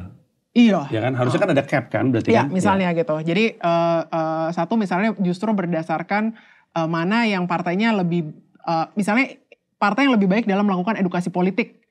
Jadi kayak gue gak tahu indikatornya apa gitu ya. Tapi ya ini pendanaan APBN untuk partai menjalankan fungsi pendidikan politiknya misalnya gitu. Jadi berdasarkan itu. Atau yang kedua ini menarik, ini ide gila aja ya. Karena APBN duit kita kan. Jadi instead of tiba-tiba dikasih ke lebih banyak PDIP atau Golkar gitu. Kita yang milih. Gue mau jatah gue di APBN dikasih ke partai yang mana gitu. Is that possible? Which includes partai yang electionnya nggak, ya makanya ini kan halu namanya juga ide gila gitu. Tapi apa keuntungannya dari itu? Poinnya, keuntungannya partai-partai yang less popular bisa jadi punya kesempatan gitu untuk punya sumber pendanaan alternatif gitu. Misalnya nggak masuk parliament threshold atau artinya bukan partai-partai legacy, bukan partai-partai berkuasa, bisa aja jadi punya peluang karena justru populer sama masyarakat. Misalnya gitu ya. Tapi intinya sebenarnya semangatnya, jadi on prinsipalnya dulu deh, karena gue emang belum figure out technicalitiesnya ya. Tapi prinsipnya harusnya dia bisa jadi equalizer dan kalau memang kita capin pendanaan, tapi yang lebih penting dari APBN ini ya, misalnya kayak cap pendanaan terlalu besar dari salah satu misalnya perusahaan atau transparansi dari siapa aja pendanaan dan sebagainya, itu sebenarnya reformnya jauh lebih penting sih daripada ngomongin yang APBN ini karena pasti jauh lebih besar. Gue tuh ngomong gini karena gue mau ngomong sesuatu yang menurut gue akan membantu yang nonton jadi punya gambaran. Gue tuh selalu pakai contoh NBA karena kebetulan banget kemarin tuh baru aja menang OKC. Dengan OKC juara NBA, kalau nggak salah 6 atau 7 musim berturut-turut, klubnya yang menang tuh ganti mulu. Karena di NBA ada salary cap. Jadi lu nggak bisa lebih dari segini. Ini didesain untuk menciptakan keadilan. Dan karena semua orang capnya sama, cap gajinya sama, akhirnya jadinya lebih bersaing gitu. Tentu yang juara adalah yang terbaik. Tapi nggak akan ada tuh kejadian tuh yang juara adalah yang punya duit paling banyak gitu. Kayak misalnya ya, kan selalu analoginya kalau misalnya di Liga Spanyol, Real Madrid mah duitnya gimana? Kalau di Indonesia nih, maaf ya, kalau di Indonesia Satria Muda tuh ada masanya Satria Muda mulu, ya gimana duitnya banyak banget. Masa gue, ini bahkan Erick Thohir yang ngomong, ya masa gue nggak ngeluarin duit untuk klub gue sendiri, kata dia. Sehingga kita jadi punya pemahaman kenapa mungkin lebih baik kalau misalkan partai-partai itu ditutup peluangnya untuk ada yang punya duit lebih banyak. Karena cara mereka nyari duit lebih banyak adalah dari proyek dan dari korup. Did I get it right? Ya. Dan karena proporsional terbuka tadi, sebenarnya jadi pendanaan yang perlu dibuka dan di cap ini bukan cuma di level partai, tapi sebenarnya individu juga. Jadi iya betul. Maksudnya di level, bisa jadi dari partainya, kan ada mekanisme partai nge-support anggota tertentu juga ya. Itu pun udah bias dan gak proporsional gitu. Tapi di individu sendiri kalau dia tajir mampus, dia keluarin uang unlimited, kan dia pasti menang tuh. Iya betul. Dan mau gimana lagi, kadang-kadang kita bingung ini orang kenapa bisa menang ya, duitnya banyak banget. Walaupun belum tentu banyak duit bisa menang. Ya belum tentu, tapi it definitely plays a huge. Ya. Silakan. Gue ya, ini gue ya. Iya. Oh gitu. Bener juga. Kalau gue giniin tuh bisa ya? Iya. Taruh. Iya, rokade. Kalau gue gitu. Terus. Oh bener juga, tapi lo bisa. Iya, kita bentar lagi, kita udah nembus sejam ini. Seru ya? Ngobrolnya seru ya? Udah sejam. Iya. Ini emang mendekati gue. Kalau gue, oke. Yang pasti gak bisa lu makan aja. Karena ada ini. Iya makanya karena ada ini. Iya. Kalaupun lu lupa, harus mundur lagi karena namanya PIN. Katanya Iren Sukandar, gue juga selalu sama dia, gue gak tahu. Kalau gue gini, kalau ini yang gue giniin. Boleh. Ya kan? Karena ini gue gak bisa, tapi lu bisa kesini, bisa kesini. Iya kayaknya gitu dulu deh. Oke. Salah deh kayaknya, ntar dulu. Ini ujung-ujungnya kita gak akan selesai, Fu. Iya, gak tahu, gak apa-apa. Silakan. Nah, pertanyaan selanjutnya. Kalau Gue bisa mundur nggak? Hah? Gue bisa mundur nggak? Kuda lu? Nggak ini. Nggak bisa. Nggak bisa. Kan dia bisa makan miring, dia nggak bisa Betul, makan. dia nggak bisa makan mundur. Kalau bisa makan mundur, gue nggak kesono sih. Iya benar juga. Iya. Oke, terus? Nah, sekarang di website lu, di Bijak Memantau, itu kan kalau kita masuk ke home, ada RUU yang sedang ramai dibahas. Ada paket politik, RUU energi baru dan energi terbarukan, hukum acara pidana, kepolisian negara dan segala macamnya. Nah, menurut gue menarik karena ini bukan nama-nama RUU yang kecuali kepolisian negara, ini kan viral sekali. Yeah. Gue nggak berasumsi ini adalah yang lagi ramai dibahas. Tapi gue tertarik ngomongin paket RUU politik. Tadi lu sempat ngomongin soal perubahan terkait aturan politiknya. Sebenarnya yang lagi dibahas di RUU politik itu apa sih? Bentar ya. At this point gue kayak ikhlasin gue kalah aja gak sih? Ya. Ini juga gak ngaruh sih gue giniin. I don't know what I'm doing. Oke, RUU politik apa sebenarnya yang lagi dibahas?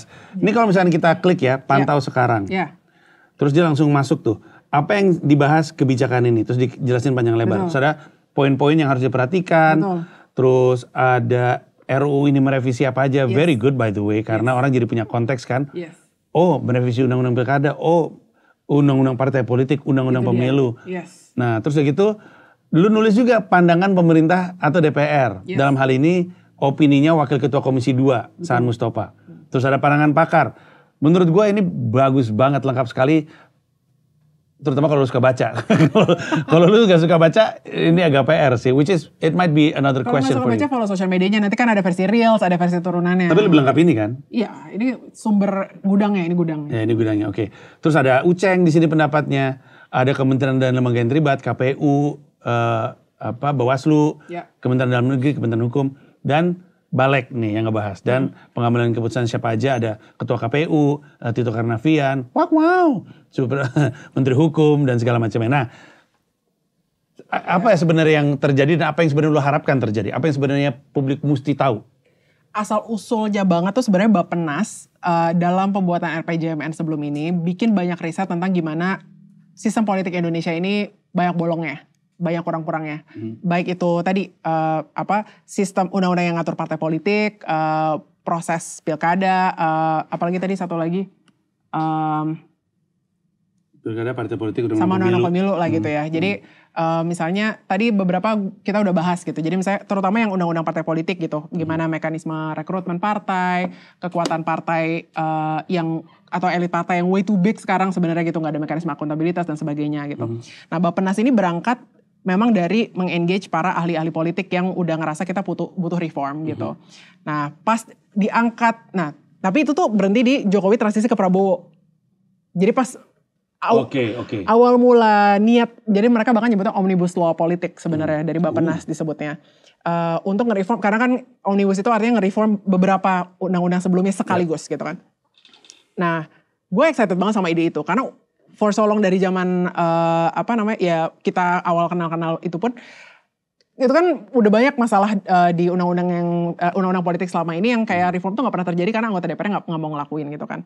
Cuma begitu sekarang dibahasnya pas di bawah DPR yang kayak sekarang, DPR yang nggak ada oposisinya, DPR yang di bawah administrasi Prabowo sekarang, Bappenas pun sebenarnya khawatir gitu kan. Maksudnya mau kemana nih? Akan jadi apa gitu. Karena omnibus tuh bisa kebenaran ke reform yang dibutuhin atau malah semakin ditutup, semakin dikasih, maksudnya powernya semakin dikasih banyak ke partai politik atau apa, kita nggak tahu what to expect gitu kan. Karena makanya poinnya RUU itu bukan RUU-nya lagi dibahas, tapi bakal ngatur apa, ke arah mana gitu kan, ke kanan atau ke kiri gitu. Nah, yang kita harapkan sama kayak yang Bappenas harapkan dan semua mungkin akademisi ilmu politik di Indonesia yang selama ini udah banyak banyak menyuarakan masukan dan sebagainya gitu ya. Ini jadi potensinya tuh bisa macam-macam. Tadi nomor satu menurut gue yang paling utama tuh reform partai politik. Gimana caranya misalnya kepemimpinan partai politik itu kuncinya banget kan. Kepemimpinan partai politik itu kayak gimana mekanisme pergantian atau akuntabilitasnya. Kedua, pembuatan partai politik baru. yang saat ini tuh susah banget. Jadi sampai kapanpun, menurut gue suatu hari kalau lo dan beberapa komika udah kesal banget bikin partai komika Indonesia aja kan harusnya karena bisa. Itu jadi PKI, Afu. Astagfirullahaladzim. Pura-pura gak tahu gue. Tapi apa namanya, maksudnya itu tuh sekarang nearly impossible karena mekanisme administrasinya dibuat super ribet gitu. Lo butuh KTP, pertama lo butuh kayak kantor wilayah di 70% dari total kabupaten Indonesia, which is more than 500. Pokoknya susah banget gitu. Ini yang bikin partai hampir selalu akan lahir dari partai sebelumnya. Maksudnya orang yang berkuasa sebelumnya, dan kita nggak pernah ada regenerasi. Despite di Indonesia enak ya partai politik bisa bikin baru every single time. They're all the same product of the same regime gitu. Kebanyakan anak pecahannya Golkar sebenarnya. Semuanya anaknya Golkar sebenarnya gitu. Karena nearly impossible untuk bikin partai baru saat ini. Nah kalau itu bisa dibuka, itu jadi menarik. Kemarin putusan MK yang tentang parliamentary threshold udah berubah ya. Tapi gue nggak tahu apakah di sini mau diperkuat lagi untuk jadi emang direvisi undang-undang pemilunya gitu, terkait dengan itu. Parliamentary threshold berubah, bukan presidential threshold? Presidential threshold PT-nya. Nah habis itu terakhir sorry gue hilang nah yang bahaya tuh sebenarnya pilkada. Nah ini yang agak harus dijagain sebenarnya sekarang. Termasuk dalam pembahasan soalnya nih kan? Termasuk dalam pembahasan. Kalau nggak salah Prabowo yang sempat bikin komentar ya, apakah pemilihan kepala daerah itu nggak usah langsung. Jadi mau dibalikin ke nggak langsung. Kayak itu cuma berita 1 hari doang dan harus dicek lagi gitu ya. Tapi kan sempat ada pembahasan, soalnya itu tuh pilkada tuh mahal banget. Pertama kemarin tuh keputusan dia serentak dan langsung dekat pemilu tuh menurut gue salah sebenarnya, kayak ngasih kita fatigue dan sebagainya. Tapi yang kedua bahkan to the extent anggota DPRD aja yang milih kepala daerahnya. Ada argumen karena kayak dulu karena misalnya kepala daerah harus meng-carry banyak keputusan dari pusat. Jadi kayak apakah dia beneran harus ini kedua. Malah bentrok nggak jalan. Misalnya bentrok nggak jalan gitu.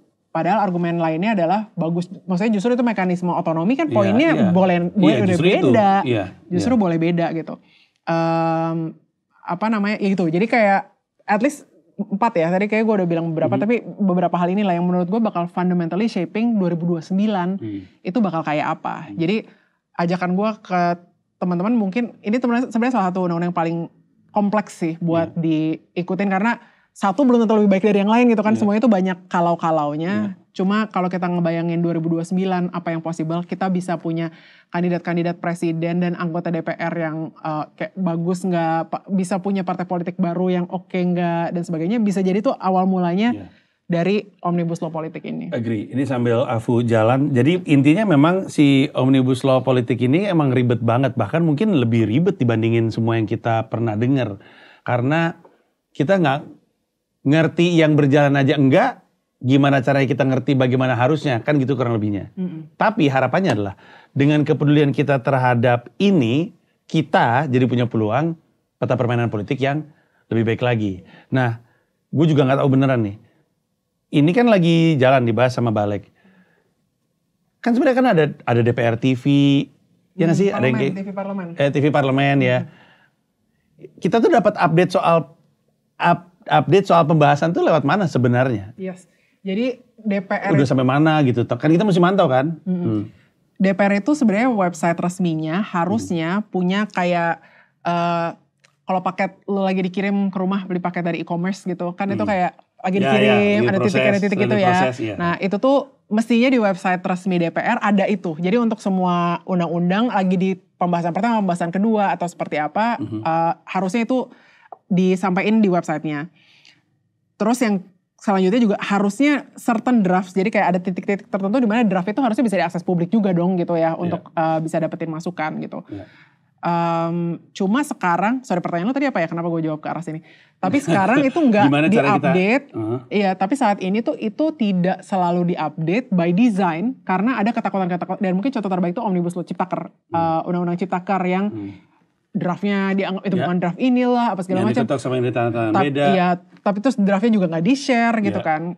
Karena balik tadi kayak cara pemerintah melihat rakyatnya hari ini itu bukan seperti orang tua yang lihat anaknya setara, kayak gue mau minta masukan lo dong dalam pembuatan rumah tangga gitu. Tapi kayak ayah atau mungkin ibu juga yang kayak otoriter aja, pokoknya kita mau bikinnya kayak gini dan nggak dibuka, nggak dikasih draft atau apapun gitu kan. Nah di Bijak Memantau kita sebenarnya pengen agak jadi jembatan nih atas ketidakterbukaannya DPR ini. Karena pertama yang kita temukan ada oknum-oknum DPR, oknum itu pasti negatif ya, tapi orang-orang tertentu di DPR yang sebenarnya pengen open gitu. Jadi di DPR pun sebenarnya sekarang tuh ada inisiatif Open Parliament Indonesia, Open Parliament Global ya sebenarnya gitu. Itu yang ngurusin BKSAP, Badan Kerjasama Antar Parlemen gitu. Sebagai inisiatif global, ketuanya Pak Mardhani Ali. Mardhani secara PKS. Secara PKS. Yang mengepalai si inisiatif Open Parliament ini gitu. Yang harusnya semangatnya kan kayak ya ada mekanisme keterbukaan. Kalau dulu Open Government tuh kayak misalnya kalau di kementerian tuh harusnya selalu ada kantor informasi publiknya ya, yang kalau ada data minta apa harus dibuka gitu kan. Nah DPR tuh juga mau ke arah sana gitu. Dan jangan lupa di DPR itu ada PNS DPR yang bukan orang partai, dan stay di situ longer than any anggota DPR sebenarnya. Jadi kayak mereka emang karir PNS yang ada di DPR kan, yang emang kayak pengurus misalnya sekjennya gitu, kesekretariatan jenderal dan sebagainya gitu. Nah atau tim humas, tim PR-nya DPR dan sebagainya, termasuk yang ngurusin TV parlemen itu misalnya. Nah mereka tuh punya fungsi dasar untuk mengkomunikasikan dan meningkatkan citra DPR yang selama ini sudah sangat buruk dan tidak dipercaya masyarakat gitu kan. Mereka pengen open. Nah Bijak sebenarnya pengen kerja bareng sama individu ini gitu ya, dimana mungkin ada certain informasi yang beneran udah publik tapi susah dimengerti atau misalnya draftnya terlalu kompleks dan sebagainya. Tapi kalau memang itu informasinya publik dan bisa di-share ke kita coba olah untuk publik bisa lebih mengakses atau memahaminya lewat website Bijak Memantau, atau paling simpelnya kita arahin juga ke website DPR yang dimana informasinya beneran dibuka. Cuma ini biasanya lebih likely bisa terjadi kalau RUU-nya yang tidak highly contested, yang tidak sensitif, yang tidak banyak kepentingan di dalamnya, tidak basah benar. Ya itu relatif bisa sebenarnya. Yang nggak banyak kepentingan ini relatif ada draft. Terus bahkan tuh informasi rapat-rapat DPR, siapa bilang apa dan sebagainya, itu juga harusnya ada catatannya gitu. Nah kita udah mulai ngobrol sama beberapa ya tadi yang badan-badan di anggota DPR yang memang boleh dibuka, yang memang informasi publik dan mereka tidak under political pressure untuk gak boleh di-share dan sebagainya gitu. Mungkin itu sebagian kita mau coba sebagai bagian dari pendidikan politik dulu deh gitu, kita buka gitu. Tapi kita gak bisa janjiin untuk yang benar-benar highly sensitive topics, draftnya emang gak mau di-share gara-gara pemerintahnya, anggota DPR-nya gak mau buka. Tapi itu kan awal ya. Itu awal kan, karena at least dari awal itu kemudian fitur-fiturnya jadi ada. Nanti kita bisa scale up untuk isu-isu yang lebih sensitif. Tapi itu juga berarti optimalnya platform bijakmemantau.id sangat bergantung sama kolaborasi atau kolaborasi dengan para pemain-pemain politik yang mana ngapain mereka mau kolaborasi sama lu gitu. Nah, kan lo akan berpikir kayak gitu. Tapi ternyata ada yang mau kolaborasi sama kita juga gitu. Karena sebenarnya ada beberapa pain points dari mereka juga gitu ya. Yang beneran nggak nyari proyek basah terutama ya. Maksudnya yang beneran cuma mau ngerjain undang-undang yang ada kok orang-orang yang datang bawa misi, gue pengen bawa undang-undang ini gitu. Ada beberapa nama. Gue akan sebut sih. Ya Bu Hetifah misalnya. Beliau bawa apa? Bu Hetifah itu pendidikan. Bisa dibilang basah nggak ya? Tapi dia sebagai individu gitu ya. Punya integrasi dari Partai Golkar, ketua komisi juga.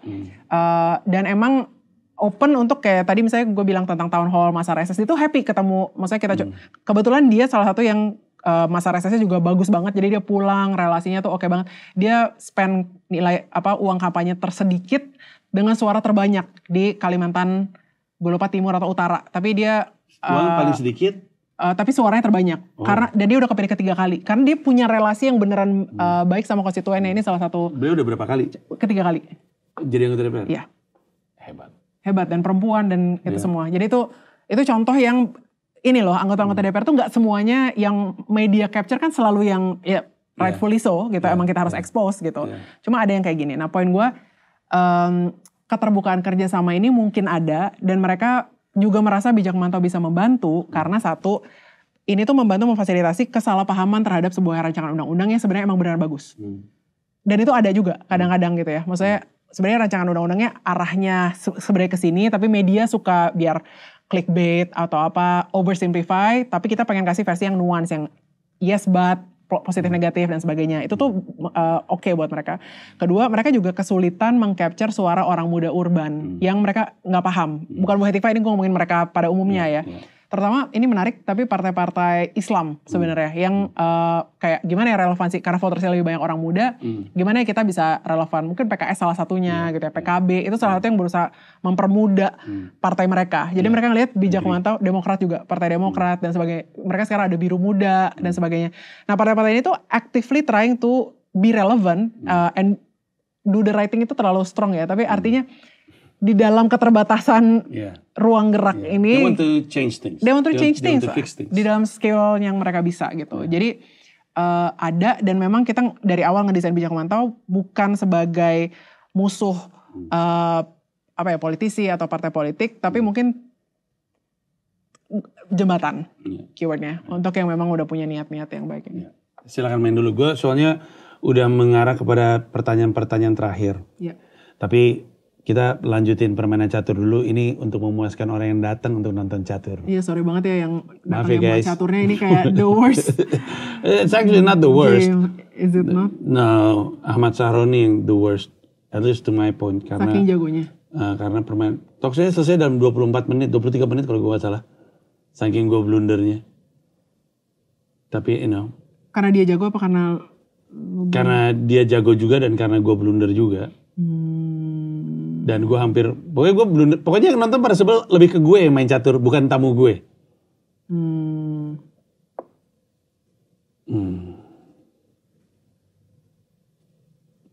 Ini kayak cek gitu gak sih, tapi sebenarnya juga obviously bisa lari. Iya.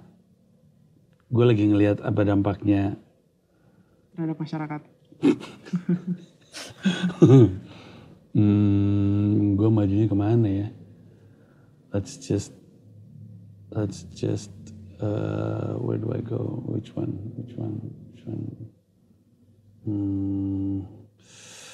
Duh, afu bikin atu bingung.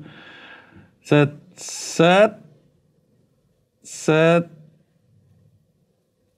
Ini aja deh kalau gitu.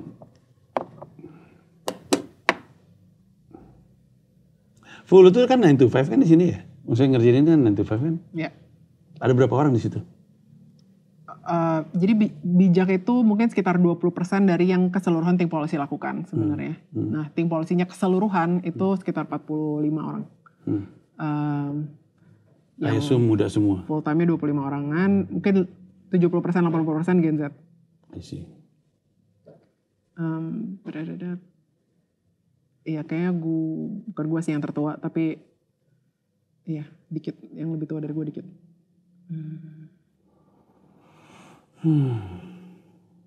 Menurut gue kalau mainnya board game lain, gue berpotensi menang dengan cepet sih. Gue ini lumayan suka board game, except catur. Tapi lu mainnya oke kok. Lumayan. Lu harus lihat beberapa tamu-tamu gue yang lain. Termasuk, ini nggak peduli laki dan perempuan ya. This is the part kalau di hot takes, yang talkshow-nya berhenti karena semua orang kepedesan dan ngomongin soal ayam. Bener. Gue ini agak mau introduce elemen of chaos aja ya. Jadi gue... Damn! Anda mengganggu gerak-gerik saya, Afu. Ya tapi kan masih... Iya, tapi you're destroying my... Oke. Let's go. Dia tuh L-nya sekali aja atau boleh 2 kali L sih? 2 kali L maksudnya gimana? L. Ya, langkah pertama, abis itu bisa langkah ke sini. Oh. Lu maju ke situ, gue I have to do something. Oke.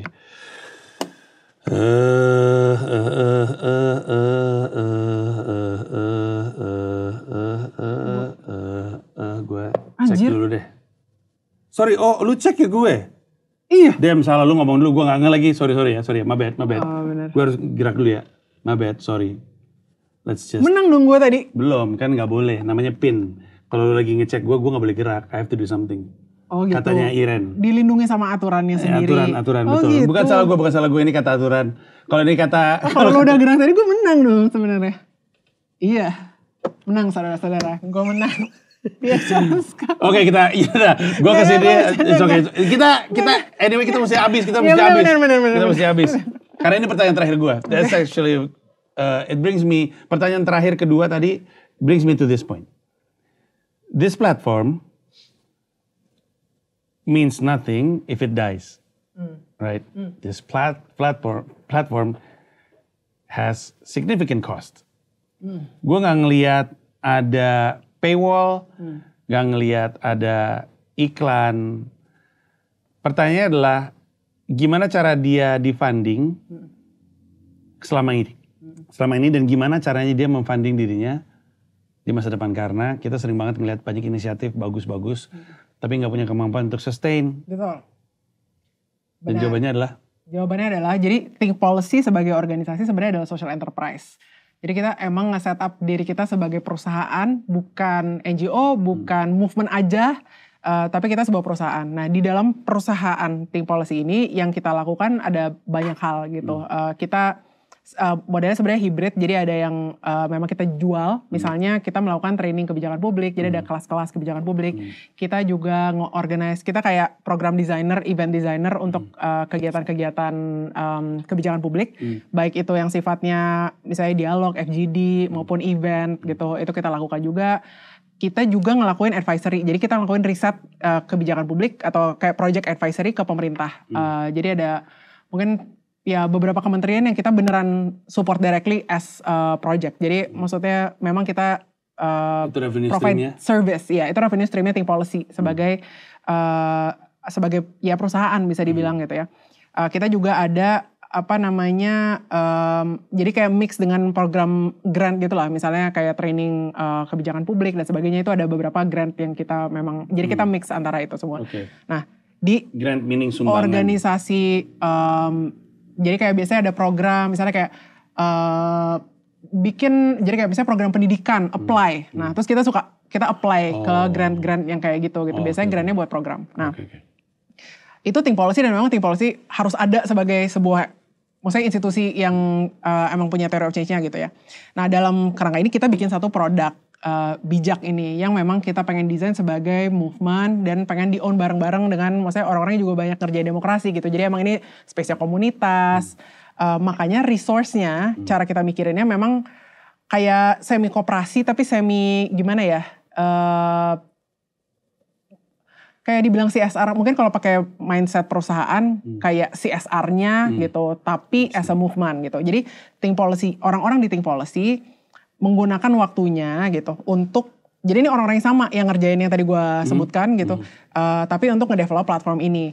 Karena ini sifatnya movement dan tech gitu, kadang-kadang kita bakal pakai misalnya kayak volunteer yang tetap pay, tapi maksudnya kayak volunteer, kita lebih kayak bayarin internetnya atau dan sebagainya, untuk yang kayak misalnya riset pas Jejak Milih kemarin misalnya kayak gitu. Jadi kayak ada researcher yang emang mereka mahasiswa S2 dan sebagainya, ngerisetin undang-undangnya atau partai politiknya buat digabungin. Nah sebenarnya kalau pas dulu kita juga kerjasama sama Wadisap Indonesia buat bangun si platform bijak memilihnya nih gitu.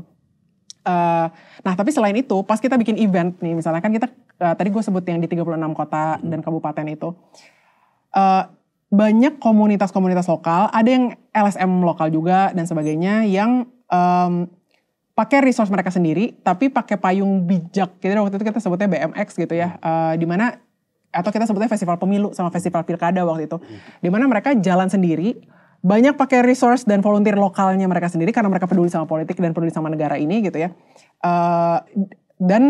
Tapi pakai format, kita support some things of it, makanya share resource mikirnya gitu ya. Jadi kayak misalnya kita bantu cariin venue-nya atau bantu ngundang orang partai politiknya dan sebagainya, tapi eventnya konvenar yang datang dan sebagainya itu dari komunitas-komunitas lokal. Ada yang misalnya BEM lokal atau kayak komunitas urban kayak pecinta kota di Bandung, di mana Semarang, Jogja gitu yang emang mereka organisasi sendiri. Jadi agak kayak mix resource bersama. Nah, selama Think Policy-nya ada dengan semua revenue yang berbeda-beda ini, ada grant dan sebagainya ini, insya Allah bijaknya ada. Karena kita bukan, bedanya sama, mungkin ada beberapa movement yang kayak, gue full time corporate, ini terus bikin hobi, misalnya bijak memilih as a hobby gitu, itu kan bisa dies out gitu. Tapi intinya, as long as we as a company kita bisa sustain, maksudnya dengan berbagai sumber resource-nya, at least core bijaknya yang ya at least platformnya, social medianya itu kita bisa.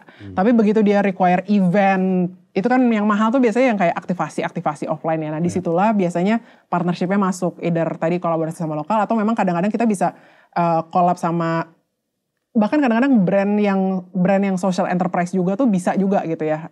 Kayak kita sempat sama Kita Bisa karena skemanya maksudnya pendidikan politik kan gitu. Bukan Kita Bisanya sih, saling jaganya gitu. Misalnya buat satu event aja. Tapi makanya yang mahal tuh event biasanya. Tapi kalau buat riset dan sebagainya ini selama think policy-nya ada, semoga sustain ya. Amin. Itu sih harapan gue. Gitu. Karena gue dari pertama kali, I think I did mention to you bahwa yang lu kerjain waktu pertama kali lu kasih, gue bilang ini bagus banget kan. Thank you banget, we appreciate it. Iya, dan gue sih berharap ini hidup terus karena ini dibutuhkan sama Anda terus dan selamanya. By the way, great game. Terima kasih banyak aku. I don't think it's a great game, tapi kita mesti tutup anyway. Yeah, thank you. Gue udah main lebih dari 30 kali. Gue gak ngeh kalau masa lo harus ngomong skak untuk gue ngeh, jadi ya udahlah. Yeah, anyway. apa-apa. Mau gue gini gak biar kayak? Iya benar. Terus langsung. Ayo kita cabut. Thank you ya. Thank you. Gue mau nomornya ibu. Apa Bu Salvi? Hatifah. Hatifah. Iya, harus lo undang sih. Iya.